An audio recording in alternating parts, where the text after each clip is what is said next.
एक बार की बात है, एक जंगल में टुनी नाम का एक चिड़िया रहा करता था, जो बहुत ही शरारती था। वो एक दिन अपने खाना ढूंढने के लिए जा रहा था। वो ज़्यादा दूर खाना ढूंढने के लिए नहीं जाता है, क्योंकि डॉक्टर ने उसको बोला था कि तुम गर्भवती हो, इसलिए ज़्यादा दूर खाना ढूंढने के लिए मत जाया करना, आसपास से ही अपना खाना ढूंढ के आ जाना। तो वो जाते जाते उसको सेब मिल जाता। वो देखकर बोलती है, अरे वाह, ये तो बहुत अच्छे सेब है, देखने में तो बहुत अच्छा लग रहा है, चलो मैं खाकर देखती हूँ। टुनी चिड़िया सेब को खाने के बाद एक सेब को अपने साथ घर ले आती है, ताकि वो रात में भी खा सके और उसको खाने के लिए कोई भी तकलीफ़ ना हो। इसीलिए वो अपने साथ साथ एक सेब को अपने घोंसले में लेकर आती है।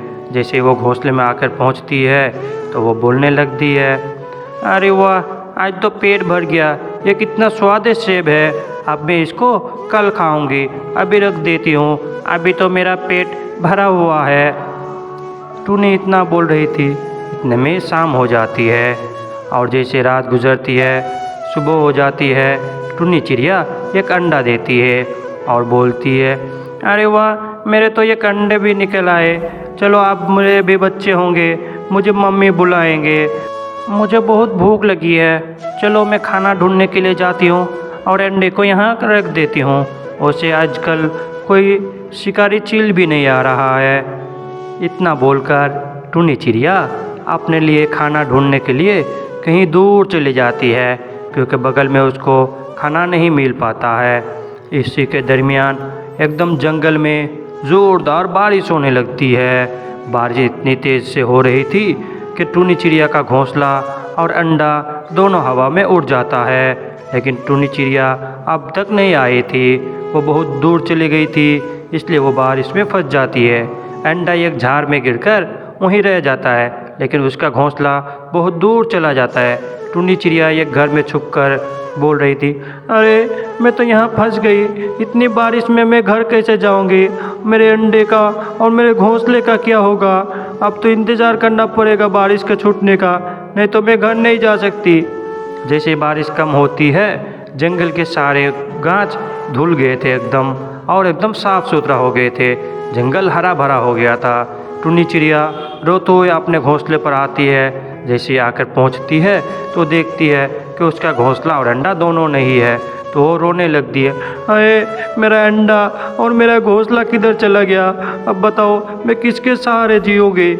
इतने ही में उसको नीचे उसका अंडा दिखाई देता है, जो एक जार में गिरा हुआ था। जाकर वो बोलती, अरे वाह, ये तो बहुत अच्छा हुआ, मेरा अंडा बच गया, चलो मेरा घर टूट गया कोई बात नहीं, अब मैं इस अंडे को लेकर दूसरे जंगल में चले जाती हूँ, वहाँ जाकर एक नई घोंसला बनाऊँगी और वहीं मैं अपने अंडे के साथ रहूँगी।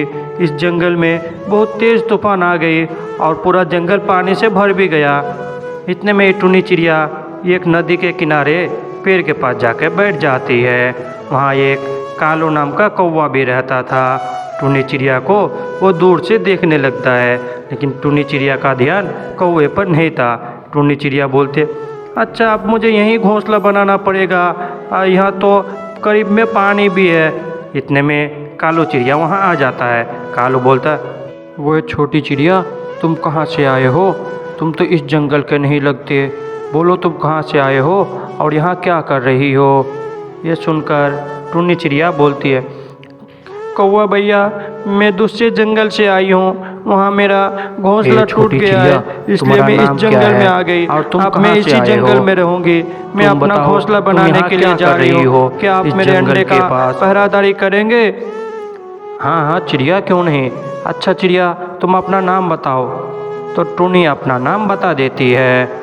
यह सुनकर कालू कौवा फिर से बोलता है, अच्छा चिड़िया ठीक है, तुम अपने घोंसला के लिए तुम जगह ढूंढने के लिए जा सकते हो और अपने अंडे का टेंशन मत करना, मैं यहीं बैठकर इसकी पहरादारी करता हूँ, जब तुम्हारा काम हो जाए फिर वापस आकर मुझसे अंडा लेकर जाना, मैं तब तक तुम्हारा इंतज़ार करता हूँ।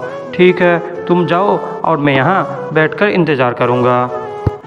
आपका बहुत शुक्रिया कौवा भैया, नहीं तो आजकल इस ज़माने में इतने भले लोग कहाँ मिलते हैं। मैं जाती हूँ अपना घोंसला बनाने के लिए और आप मेरा अंडे का ख्याल रखना। टूनी चिड़िया अपने अंडे को कालो कौवे के पास रखकर अपने लिए घोंसला ढूंढने के लिए जाती है। जाते जाते वो एक कबूतर के पास पहुंचती है। लूसीफर कबूतर उसको बुलाती है और उससे पूछने लगती है, तुम कौन हो और कहाँ से आए हो। यह सुनकर टूनी चिड़िया बोलती है, कबूतर जी, मैं दूसरे जंगल से आई हूँ, वहाँ मेरा घोंसला टूट गया है, इसलिए घोंसला ढूंढ रही हूँ। अरे तो तुम टेंशन क्यों लेते हो, मेरे पास दो घोंसला है जिसमें मैं अकेली रहती हूँ। तुम चाहो तो मेरे साथ रह सकते हो और मेरा घर बहुत बड़ा है जिसमें कोई भी नहीं रहता है। पहले मेरे पति रहा करते थे, अभी एक बारिश में एक पेड़ उन पर गिर गया था इसलिए वो मर गए हैं। अच्छा कबूतर बहन, मुझे माफ़ करना, लेकिन मैं आपके घर में नहीं रह सकती, मुझे खुद से घर बनाना पड़ेगा। हाँ, मुझे घर की ज़रूरत भी है। जब तक मैं खुद का घर ना बना लूँ, क्या मेरा अंडा आप अपने पास रखेंगे और मुझे रहने के लिए जगह देंगे? क्योंकि जब मैं घर बना लूँगी मैं खुद चली जाऊँगी। कबूतर बोलता है, हाँ ठीक है, तुम हमारे साथ ही रहना। कबूतर टूनी चिड़िया को अपने घर लेके आता है और बोलता है, ये देखो टूनी, ये मेरा घर है, क्या तुमका घर पसंद आया? इस इतने बड़े घर में मैं अकेला रहता हूँ, मेरे साथ रहने वाला कोई भी नहीं है, आज से ये घर हमारा है।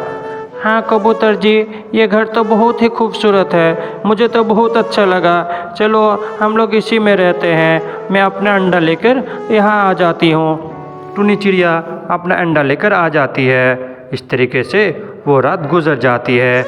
जैसे सुबह होती है, टूनी चिड़िया के अंडे से एक बच्चा निकल आता है। टूनी चिड़िया बोलती है, अरे वाह, मेरे कितने प्यारे बच्चे निकल आए हैं, अब तो मैं इसका नाम गोलू रखूँगा, ये बहुत खूबसूरत है।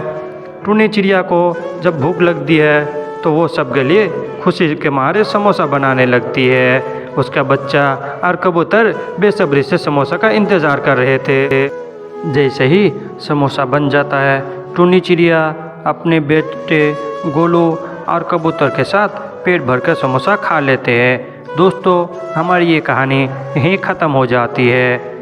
दोस्तों, अगर वीडियो पसंद आए तो वीडियो को लाइक कर दे और चैनल को सब्सक्राइब कर दे। ऐसे मज़ेदार कहानियों के लिए फिर मिलते एक नई वीडियो में एक नई कहानी के साथ।